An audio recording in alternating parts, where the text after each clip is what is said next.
Hello, athletes and fans of bodybuilding. Tarek El-Gindi with the Mr. Olympia. Today, we have the fourth best bodybuilder in the world. Nobody has exploded in 2024 like this man. He won the Detroit Pro. He won the Prague Pro. He shocked the world with a fourth place finishing at the Mr. Olympia. And this man is on fire, one of the hottest bodybuilders of 2024. He is the Martian, Martin Fitzwater. How are you? Great, guys. How you doing? Doing good. Thank you for joining us. We have Sean Ray coming on board very shortly. I also have here with me the 2000 Mr. USA. He's also the master of ceremony for the Mr. Olympia, the Arnold Classic, the voice of bodybuilding, Bob Cicherillo. How are you, Bob? What's up, Tarek? What's up, Fitz? Congratulations, buddy. Thank you, brother. Bob, I'm going to start with you. Martin Fitzwater is your guy. You love him. You came out after New York Pro and you said, I thought he won the show. This guy is incredible, amazing. You were highly criticized at that point, but it turned out that you were right and Chris Cormier was wrong. Well, that's unusual. I mean, of course I was right. Listen, anybody that had a set of eyes can see it. The judges completely got it wrong in New York.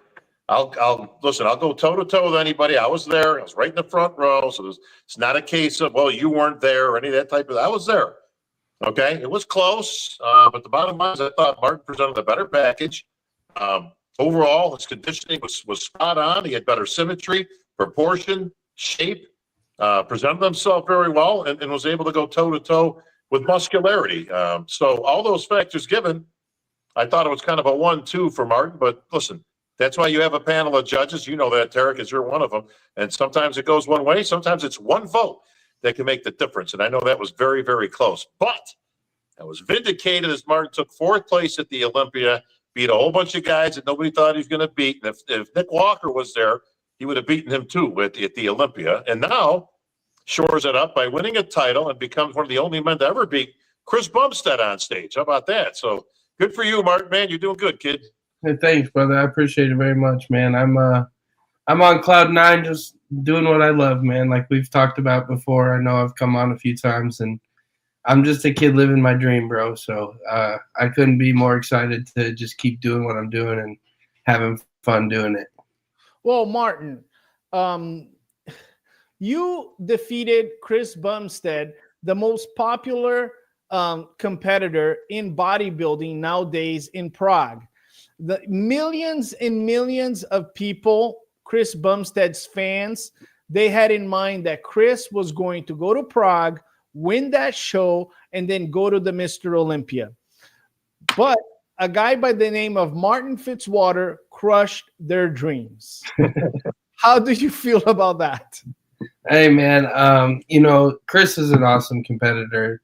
We just had to prove the difference between classic physique and real bodybuilding. Density matters, and we got to show that off. But honestly, it was so awesome being on stage with him, and truly I got to take a lot away from it, to be honest. Like, one, I did with the injury and me sweating and stuff like that, I felt a little bit of heat on the back of my neck, and that was good for me as far as just a competitor, as far as bodybuilding goes. I think that made me mentally tougher for next time as I go into a next Olympia and those type of things, knowing just how to come back and come back stronger. And again, solidified that I can come back on day number 2 and look even better. So that's something that I took a lot of pride in at the Olympia, was coming back to finals and really slamming the door and solidifying myself in that fourth place spot, if not arguably being a little higher. And I wanted to do that in Prague as well. So that was something we did, and we came back to finals, and I looked really good at finals, and that was something I took some pride in as well. And, Chris is an awesome bodybuilder. Like, watching his stage presence and how he commands the crowd and stuff is something that I as a young bodybuilder, wanted to like soak in as well and see. And the crowd there was insane. Like, that was the craziest show I've ever been a part of, for sure, because they went wild for us. It was a packed house. And Europe loves bodybuilding. As you guys know, I haven't got to go to Brazil yet, but I've been to Europe a few times, and man, they love bodybuilding. And so it was a cool experience, man. Like, as much as it was beating Chris, it was so much more than that. It was such a cool show to be a part of. And I also got to get Sean back because he beat me in 2021 at Legion when he won and was the true giant killer. So that was always nice for me. I was like, I had to tell him, I was like, hey, bro, I finally got you back for 21 when you beat me. But yeah, it was such a cool experience. I couldn't be like, it couldn't have been a better show to cap off my year, to be honest. And here, Umse has a good question for us. At what point at prejudging did Martin start to feel his hamstring, and how did it change his mindset? What happened with your hamstrings? Because for people in the United States watching the live stream, watching the show, we didn't know anything happened to you. What actually happened? Yeah, so it was actually this when we turned around the second time, just how I lock in my legs is I kind of like rotate my back foot and lock my glutes in. And when I lock my glute in, I just pop some fibers in my hamstring. So it really hurt super bad, and I couldn't get comfortable in my posing because every time I would lock my glutes down and try to show my conditioning, I'd start to sweat. And I didn't want my tan to sweat off, so I started to kind of get in a weird headspace, honestly. And just like listening to my corner, they were just coaching me through posing, like just keep posing, keep your head up, don't freak out about the tan, that doesn't matter, just like wipe down. And coming off stage, I was a little bit mad. I was just frustrated that I started to sweat. Like that's something as a professional you don't want to do. You know, you want to have that perfect tan and keep things nice and crisp there. And then because of the pain, I was like really worried about how my posing was. I knew that it wasn't my normal good presentation. But then so coming off stage, I was frustrated, and my corner was just like, hey man, you beat him in all aspects. So just chill out. You're just fine. We'll get some ice on the hamstring and get you laid down, and you'll be just fine. And we went home and fixed my tan and did all the necessary things we needed to do. And then I really felt comfortable that I was going to go into finals and just slam the door. So.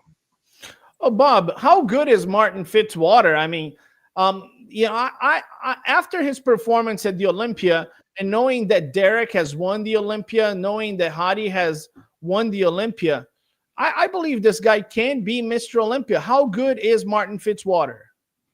Well, seeing is believing, and Martin has proven all the doubters wrong. I think the best move you've made, bro, is taking that year off from a couple of years ago and putting your nose to the grindstone. You got in the gym, but you leveled up your physique to a point that you're very balanced. You have very few weak points. And the beauty, the strength of your physique is you don't have anything that's outstanding. And I don't mean that in a negative way. I mean that in you're so well balanced that is what the judges are looking for, is not the amount of strengths you have, but the least amount of weaknesses. And that's a testament to your work, and you've done that. Arguably, and a lot of people at the Olympia had you as high as third, and basically saying if Derek Lunsford wasn't Derek Lunsford, that you could have taken that spot too. Listen, that's an argument, for another day, and I'm sure you take that with a feather in your cap just to get that comparison. As like Tarek said, you got a couple of Mr. Olympias ahead of you.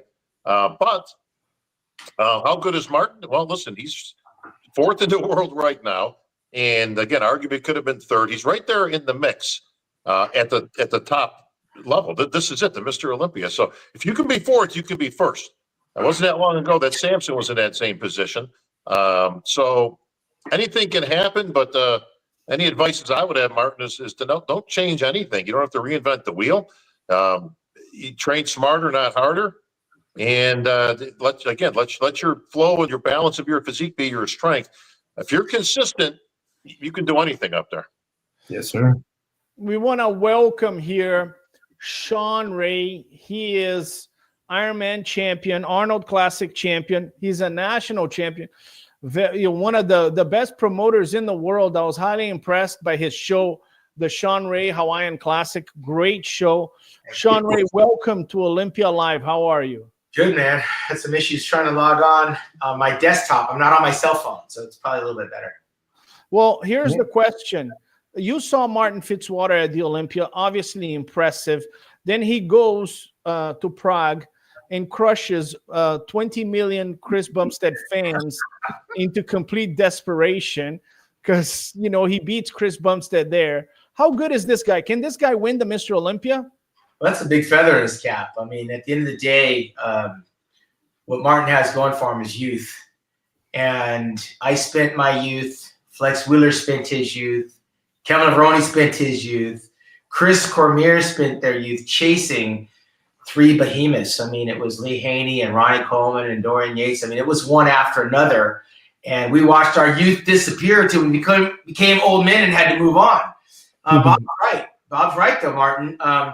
You're in a good place. There's not a whole lot you have to do except keep doing what you're doing, which is an advantage because a lot of guys after a show, they got to go back to the drawing board.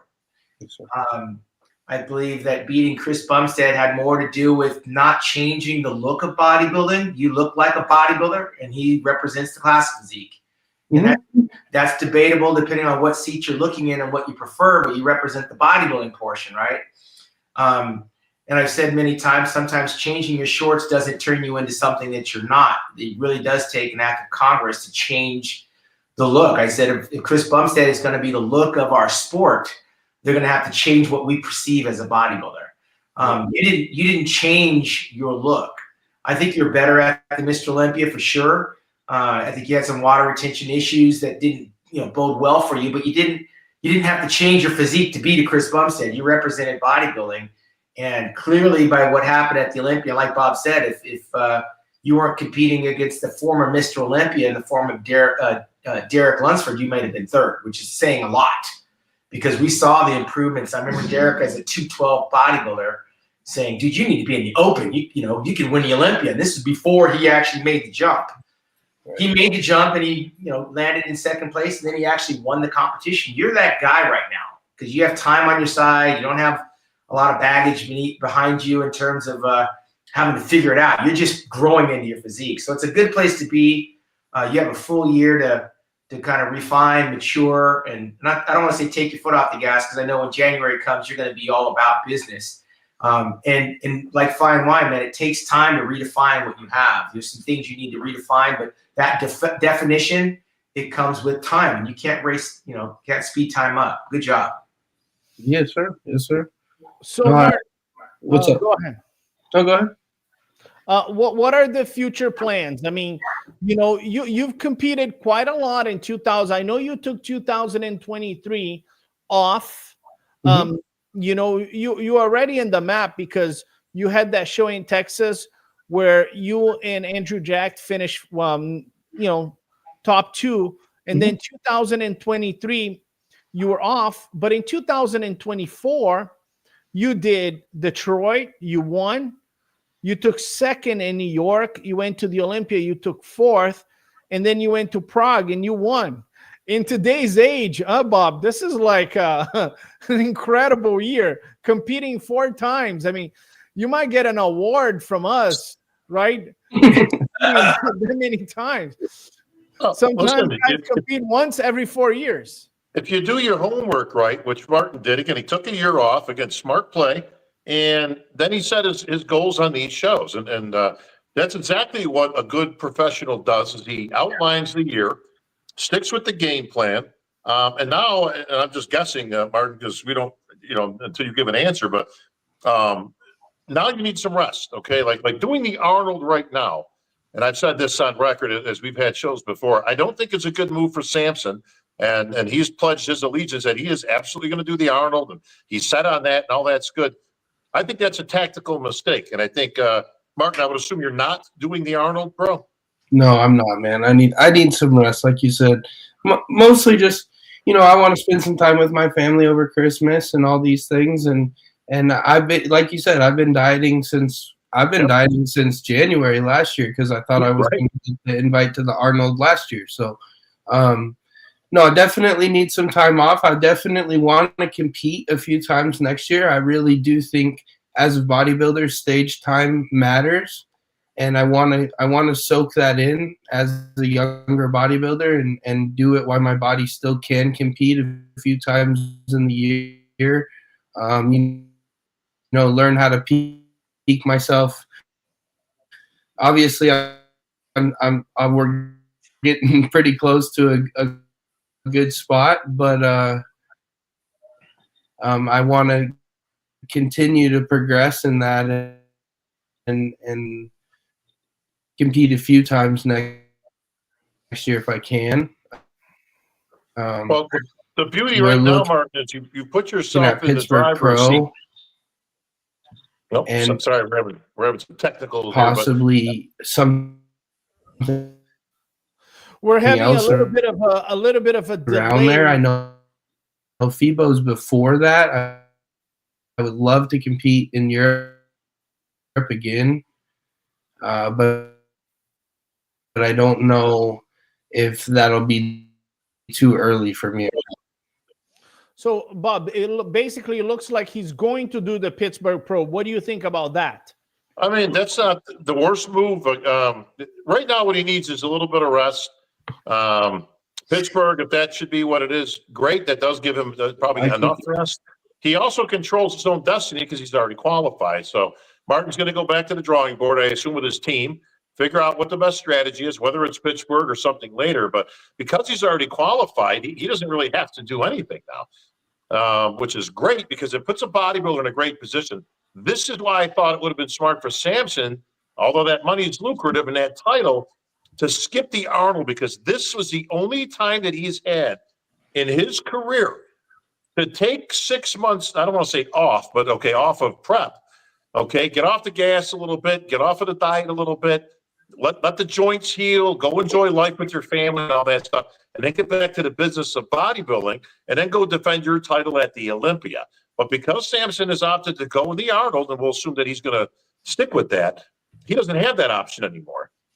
Should he lose the title at the Arnold, which is very possible because nobody was that dominant. Any one of these four guys, including Martin, can win that title on a given day. So I don't know if it's the best strategy, but I think Martin is playing it smart.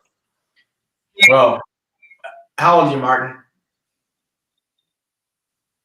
How old are you? I think Martin has some issues with his camera. Hey, Martin, log out and then log back in, and we'll be able to hear you a little bit better. Well, he's working on that. Tarek, how old is Martin? I believe Martin is 28, 29 years old. I think he's 28, 29 years old.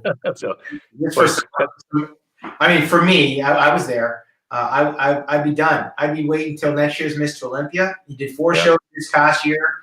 If I'm doing anything, I'm actually booking my world tour. If I'm him, I'd be looking at going places that I haven't been so I can broaden my fan base. I'd definitely be guest posing to keep me kind of on the short and narrow instead of bulking up and blowing up and sitting around the house. My goal would be to get in, 75, 85%, stay closer to my competition weight, and promote my name and my brand. I'd be at the FIBO in Germany. I'd be over in Brazil. I'd be expanding my name. I'd be at all the major pro shows, supporting my competition, studying my competition. And I'd reemerge at the Mr. Olympia to try to make that top 3, because that would be my goal. Peaking again in May. I don't know that there's any advantages to that in Pittsburgh. When you're trying to move up on that Olympia scale, you're trying to chase these guys down. Look, Derek Lunsford had a full year off last year, right? And he needs that maturity. That maturity comes from letting your body just, train it in the gym and grow. And he can show that. And he can still monetize his career by working on making gym appearances, doing seminars, building a name for himself. You can't do those type of things and get ready to peak in May. He tries to peak in May. He's already training in February, March. It goes February, March, April, May. It's going to come up so fast. And as soon as May is over, he's going to have to jump right back in the saddle again in June. So you're really not giving yourself a chance to grow. You're really not giving your body a break. It's going to come too soon. I think if it's me, I'm going to go ahead and try to make some appearances. I had kind of the same advice for Samson, but I understand Samson's logic. I think if Samson does that Arnold Classic in March, I'm not 100% sure we see him in October. That's me. Well, this is always the problem when it comes to strategy. And Samson, Derek, and Hadi, and Martin are all qualified for next year's Olympia. The first three by proxy that they're their former or current Mr. Olympias. Martin as the early qualification. So out of that four, we're going to see who stays off the stage. I don't suspect we'll see Hadi. I don't suspect we'll see Derek. Samson has already pledged to that, and then whether Martin decides to do Pittsburgh or any other show, we're just deciding your future and fate, Martin. Terry, translate what I said. But if you do opt to do Pittsburgh or New York or whatever you choose to do, my advice would be, if that's what you want to do, that's the only show I would do then, and then get right to the. I would not do I'm already in shape kind of a thing, because you're right there, bro. You are right there and can literally be, hear that title of Mr. Olympia if you play your cards right. Here's my thing. Samson Dauda, he competed at the Arnold. He competed at the Arnold UK. Yeah. He did a show 1 week before the Olympia, and he won the Olympia. Martin Fitzwater competed 2 times before the Olympia, and he got the best possible result you can get on a pro debut. Derek Lunsford did not compete, took the whole year off, and he fell to 3rd place. Based on the results, it looks like it's worth competing a little bit more throughout the year than just taking a whole year off. The guys that competed the most, such as Samson and Martin, they accomplished better results than the guys that just took a year off. Is that correct? But again, it comes back. Martin, you missed what I had said. How old are you?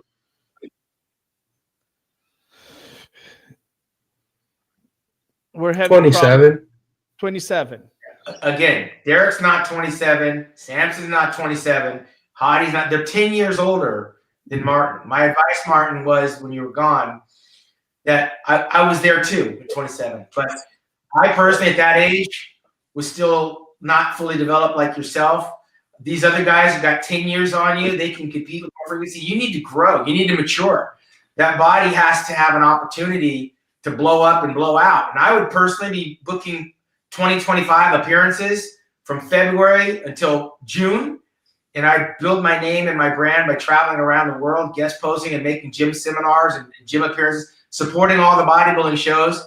And I would save it for the Olympia. You're already qualified. I would start getting ready for that Olympia in May. And I would dial it all the way through the summer up until October. Your body have a whole different look because you've given it a break. I don't know that you're going to grow much if you jump in the show in May. I don't know that you're going to grow much after May while you're dieting through the summer for October. It's going to be very hard, in my opinion, for you to make improvements. This back shot's great. You're leaning back a little bit too far. You're leaning right into the judges. If you stood up a little bit more, you look even wider. The lower back, those little skin folds, those skin folds disappear if you're standing up, leaning forward a little bit. So I'd be working on little things like that. But to make that body really, really pop, you're going to have to let it go and just grow. And you haven't had an opportunity from 27 to 28 to let it grow. You've been developing it.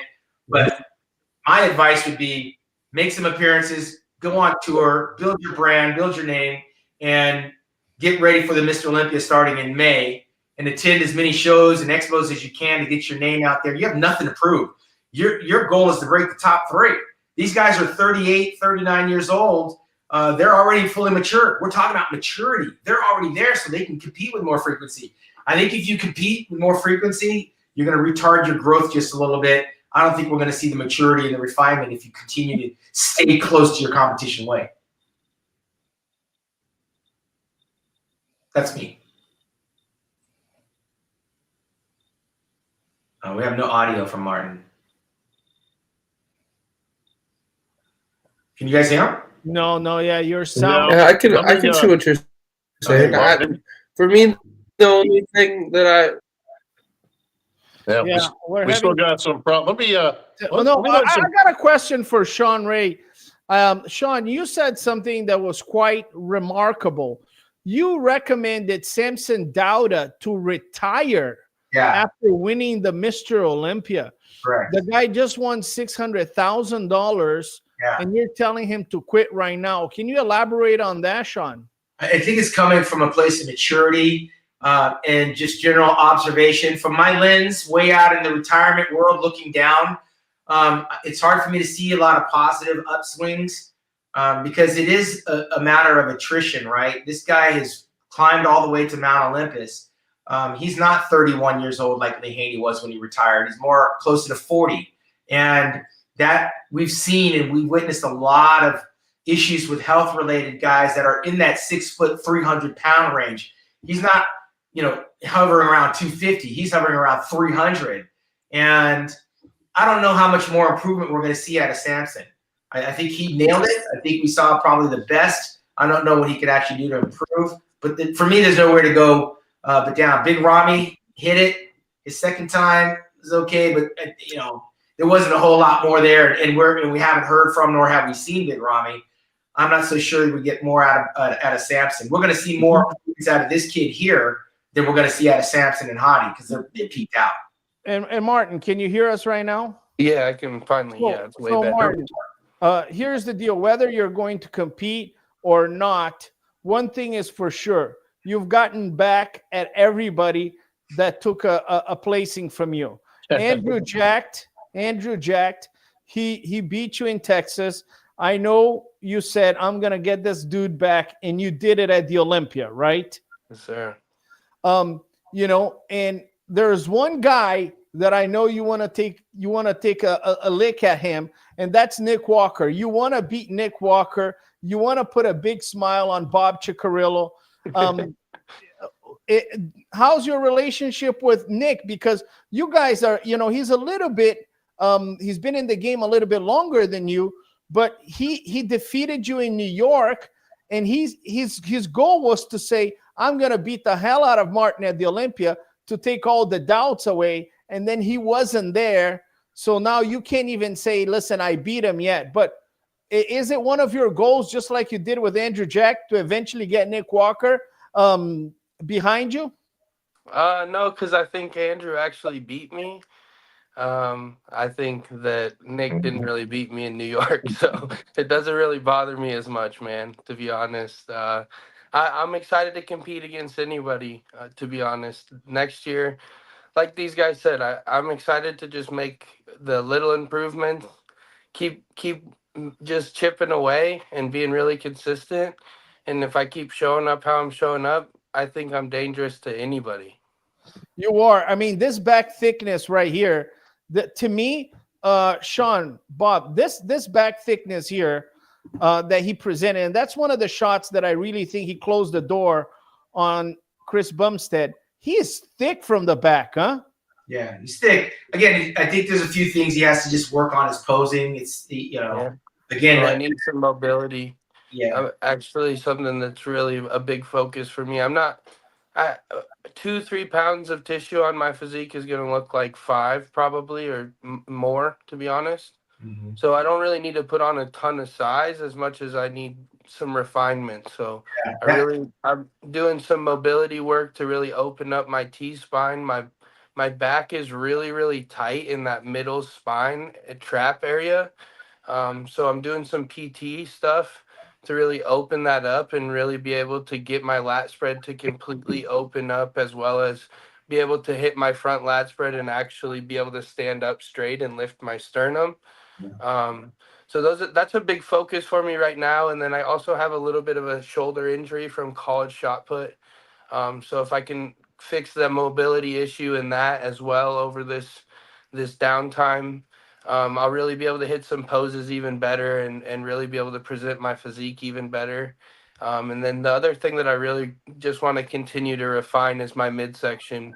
I have good abs, but I can continue to make them better and continue to really refine that control as well. That's something I praise Hadi for, is his midsection control is absolutely insane. So if I can continue to master those couple little things and be able to present my physique perfectly next year, I do think that I'll be very, very dangerous. Yeah, a lot of it has to do with presentation.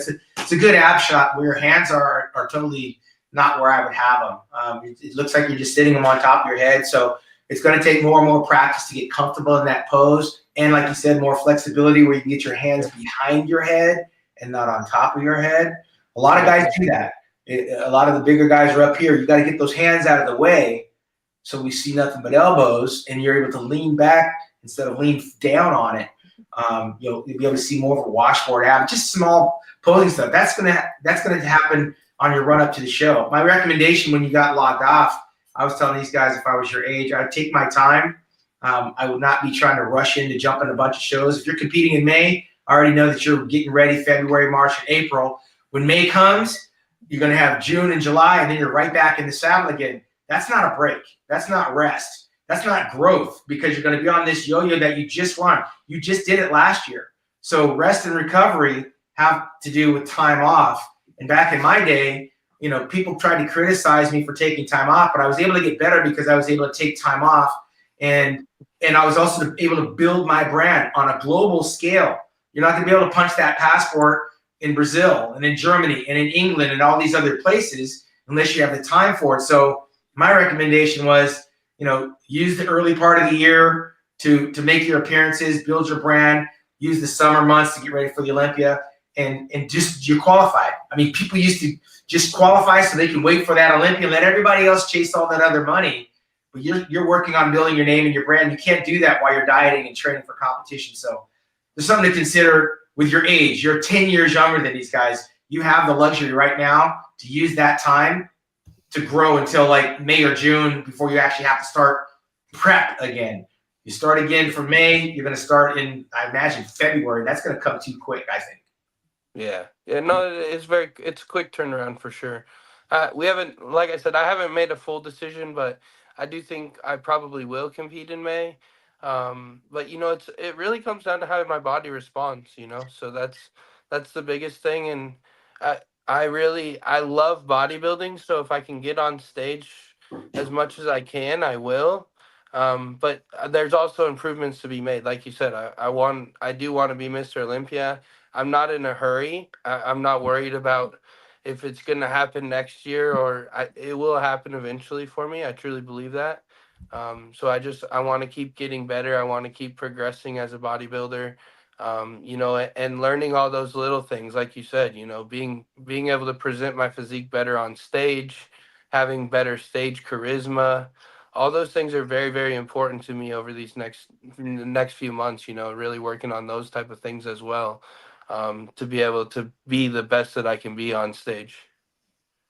Yeah. Oh, John Jewett, who was at the Mr. Olympia, he said, the fact that Martin beat Chris was good for all of us bodybuilders. We didn't want a guy coming in from classic physique and winning the bodybuilding show. Do you feel like the representative, the guy that defended the category? Man, I love bodybuilding, and I hope that I'm a very good representation of bodybuilding. So if that's what people think, then I'll take it. But no, I think that it's just the right call. That's bodybuilding versus classic physique, very 2D versus very 3D. And I know it's hard for a lot of people to understand, one, because they just love Chris. But two is a lot of it is watching this in person. You guys know because you've seen thousands of bodybuilding shows, but watching somebody, looking at a picture and seeing somebody pose, sometimes it's easy to mistake how much muscle is actually on someone's physique. And then you see it in person and it's like, yeah, there's a ton of more tissue there. So I think that's something that's really a representation of the big difference between classic physique and actual bodybuilding, that open class. That would be the difference between Bob and Sean, right? There you go. A lot of the bodybuilding women didn't like the idea that they were going into bodybuilding bikini, and the fitness women didn't like the bikini, right. And the figure women didn't like the women's physique. I mean, there's always this competition, right? Well, let me say this. Okay, we have to be very, very careful as an entity about how we describe classic physique, which is bodybuilding. Okay, against quote bodybuilding. Now, the problem is this. It depends on what classic physique is. What composes of it? What is it comprised of? When we say classic physique, is it a look? Okay, is there supposed to be a look back towards the 1970s and that type of era? Or is it just bodybuilding with with a height and weight restriction? But bottom line is it's bodybuilding. So Chris puts on 10 pounds, and he goes in there, and he represented himself very well. Oh, yeah. But Martin's fourth in the world right now, okay? So he was going to be hard-pressed. And let me just point this out, because I love Chris Bumstead. Everybody does. But, and with all due respect, Martin, okay, if you were 100% at the Olympia, then you were 90% there, okay? You weren't close to your Olympia. Your Olympia would have blown everybody away, including Chris, with not even a challenge, okay? But the fact that you could beat him at 90%, when Chris arguably was 100% when it comes to pure bodybuilding, is a testament to not only how good you are, but yes, there are differences between a classic physique competitor and a bodybuilder. But we do have to be careful with how we define these things, because if classic physique is comprised of people with, hey, we look out for symmetry and proportion and shape and balance and all that, then what the hell is bodybuilding? That's what bodybuilding is. Yeah, a bunch of shapeless goofs, right? I mean, so we got to be careful with that a little bit. But keep in mind, Chris Bumstead is the very epitome of the exception to the rule. This 100%. Guy is a 6-time Olympia champion that was able to put 10 pounds on in a short period of time, look fantastic, and then take a close second place to a guy who's fourth place in the world.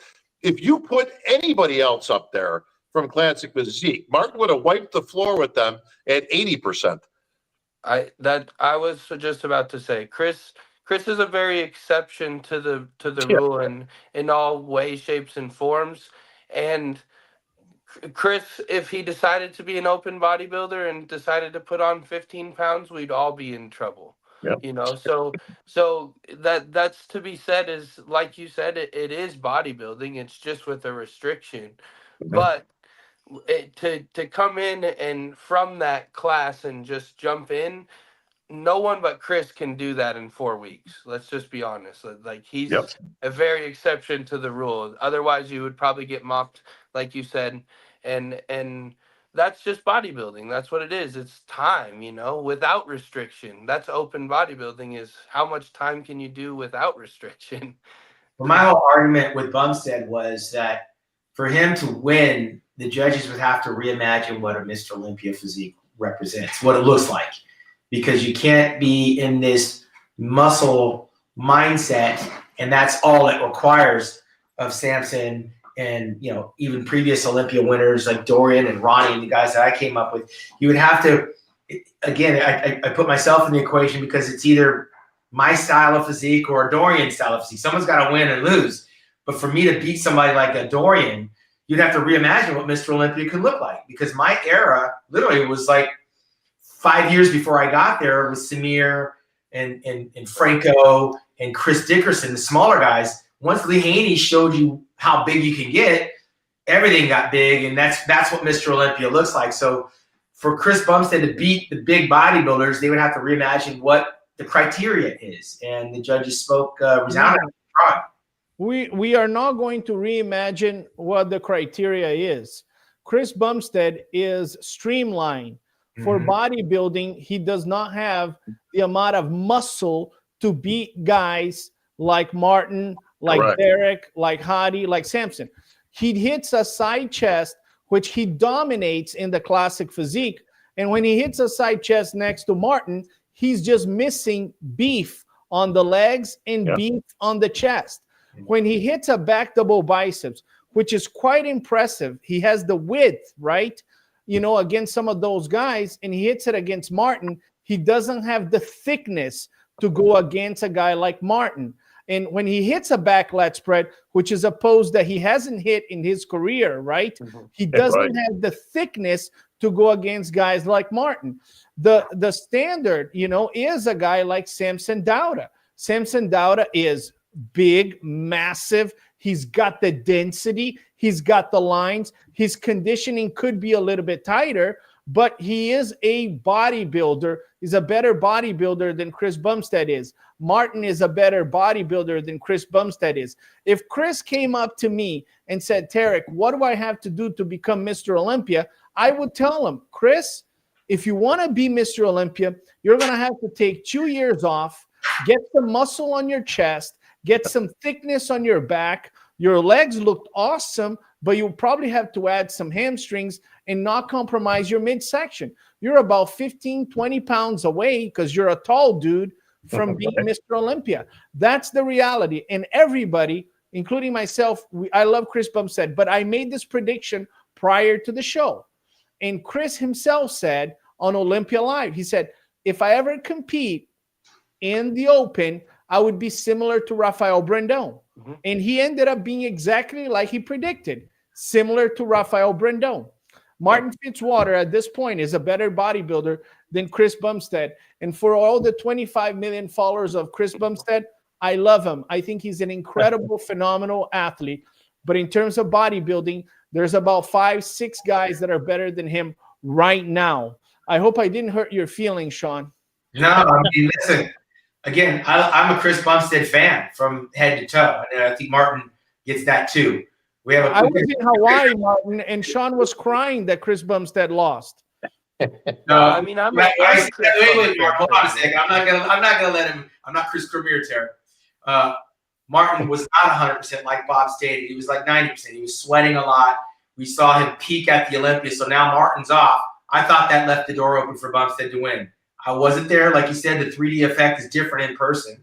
I'm a fan of Bumstead, but Martin knows I'm a fan of his. Martin got screwed when he lost to Nick Walker. I was pissed, you know. But Nick Walker won the show. I wasn't there. I'm not a judge. But, you know, I think Martin's the future of bodybuilding.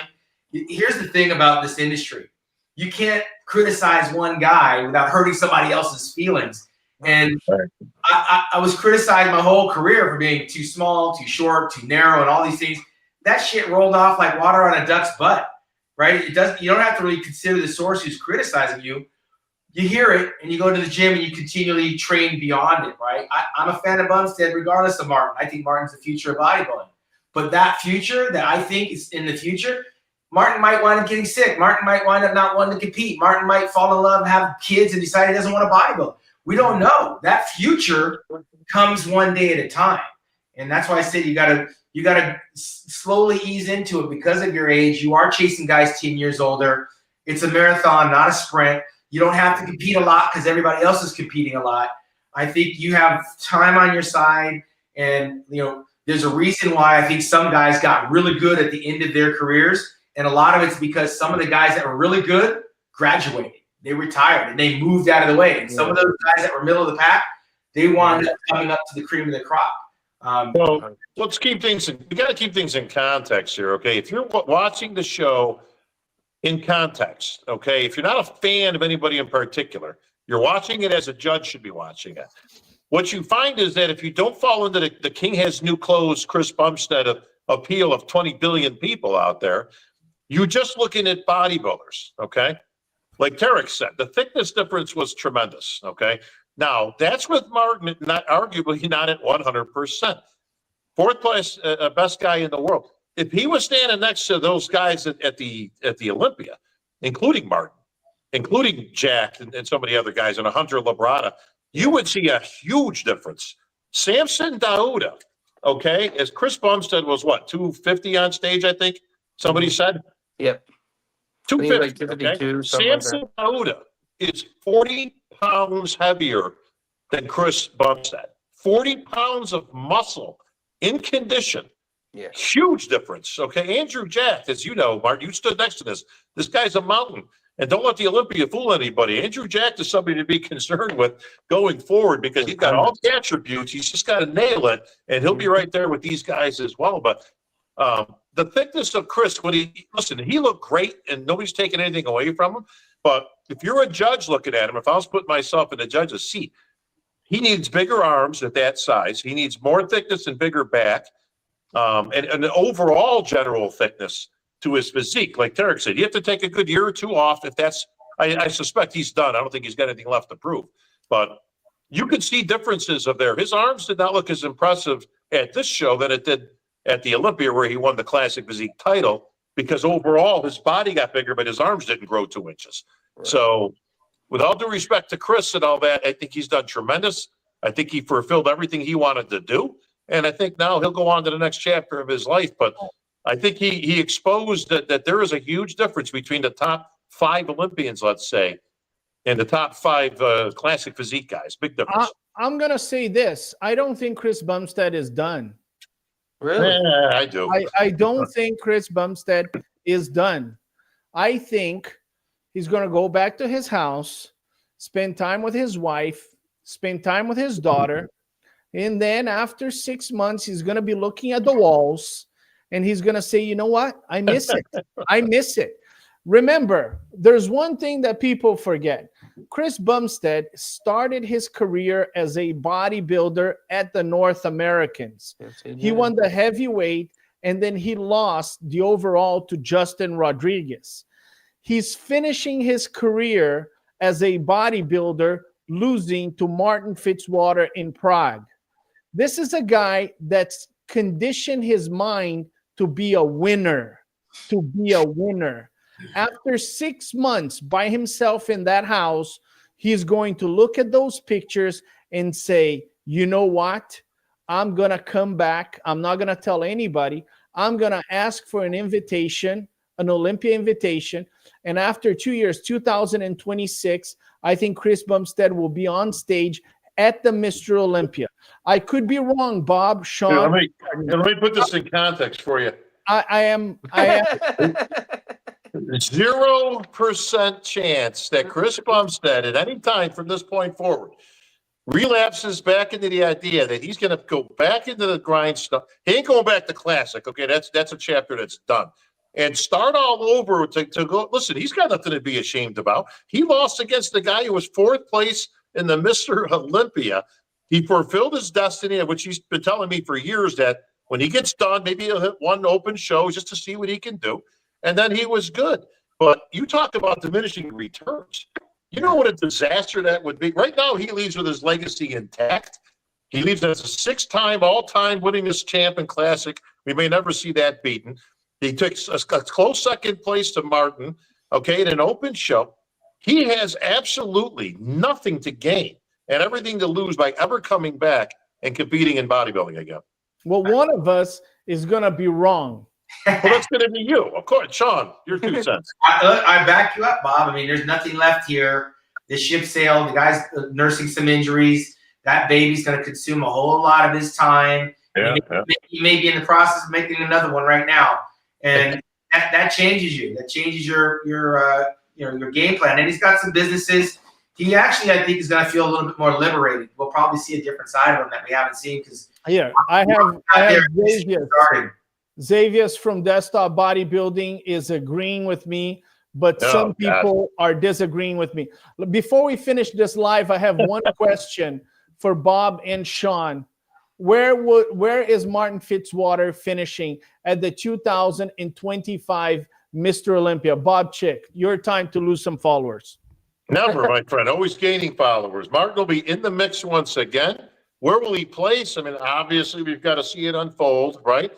But he's right there in that top 5. And then it's these guys are all so close that the cool thing right now is you've got nobody in particular, and all due respect to the current champ, that's that dominating. You've got 3 Mr. Olympias up there, okay? And then you've got Martin, and like I say, you've got Jack, and you've got Hunter. I think that was your top guys in there. And then you got to throw in, you can't discount a guy like Beirut, who, if he can get over here, he's a guy that can instantly upset that apple cart. He's that good.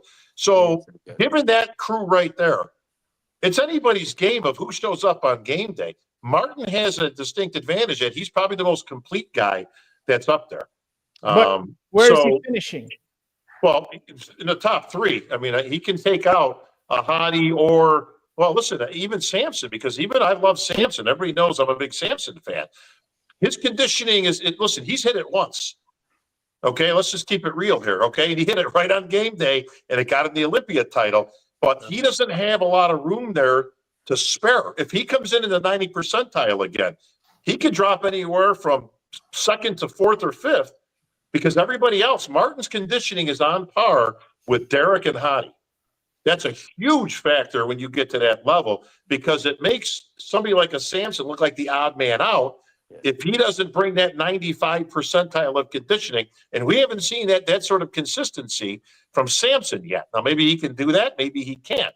he may have the best physique overall out there. But if you can't go toe to toe, mano a mano with these guys in the conditioning department and let up that much, you can drop to third or even fourth in that crew.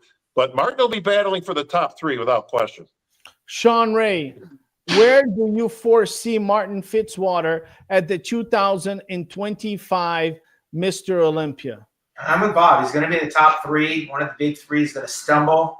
I'm not 100% sure that Samson defends his title, but Martin could have been in the top three this year. I think if he listens to my advice and takes the time off and waits instead of jumping in a show in May, I think he'll be able to make the improvements and get more thickness and better control of his posing, which will catapult him in the top three. I think if he goes right back and does what he did a year ago, which was compete in May and then run up to the Olympia, it's going to be hard to make improvements. And you don't want to present the exact same thing when you've had a whole year to actually make some gains. I think these other guys are going to try a little bit too hard, and they may over try. Martin just has to just let his body grow a little bit, and it will grow, because if you give it the time to grow, it'll grow. So if you start dieting in May instead of competing in May, that's going to be that'll be a totally different physique we see on the Olympia stage at 28 years old.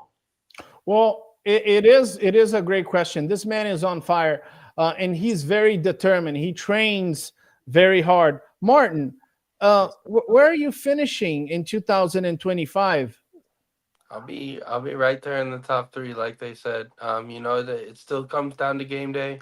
I don't think that I'm dominant enough to say that I can slam the door and it's my title to take yet. I still have some improvements to make, and I'm no Phil Heath 2013, but Nobody is. that's the goal, So eventually I'll be that, but in due time, and I think I'll be right there in the top three battling for the title, and hopefully that I can, come out on top. That's the plan, So truly just every day trying to get better, and you guys know I train my butt off. I love that part of it. That's the easy part, and just need to make those small improvements. Like you said, it's no 10 pounds here or this crazy jump or anything like that. It's just small and consistent improvements, and eventually my time will come. It's a marathon, not a sprint, and no rush. So I am, like you said, about 10 years younger than these guys, and I just gotta wait my turn. It'll come. Sean, you've got atomic shoes older than this guy. I do, man. It's amazing when he says his age. It's I've been retired as almost as long as he has. I mean, I'm going on my 23rd year this year, but it's a breath of fresh air. We knew that when we saw him back in May, and I just train smarter, not harder. You'll avoid injury that way, and growth comes when you're allowed to eat, sleep, and train. I know it's hard to make improvements when you're dieting down all the time, and I just feel like we're gonna blink. It's gonna be Christmas, New Year's, Arnold Classic, and you're gonna be on a diet already, and it seems like it's awful fast to get jumped right back on the diet. Well, we'll see what happens. I want to thank Sean Ray, because I was in Hawaii at the Sean Ray Hawaiian Classic, and what a wonderful event that was. Guys, if you live in the mainland and you want to spend some time in Hawaii, the time to go there and to compete is that Sean Ray Hawaiian Classic. What a fantastic show. Congratulations, Sean. That was an incredible. I think there was 2,000 people in the audience. That was crazy. We had a lot of people, man. I'm going to get Bob back up there next year for the MC. Are you going to commit to that, Bob, already? You going to commit to it? Let's go. I need to get laid out in Hawaii. Where that happens. Well, maybe, who knows? Maybe you bring Martin Fitzwater as a Mr. Olympia to guest pose in Hawaii. Wouldn't that be great? I'm going to check his DMs. I sent him a DM to come out to the LA Fit Expo. Check your DMs, Martin. Listen, the key there is to book him now before he wins the title. It'll be a lot cheaper. Yeah. Yeah. Martin, who are your sponsors? Do I have a coupon if I want to buy from your sponsor?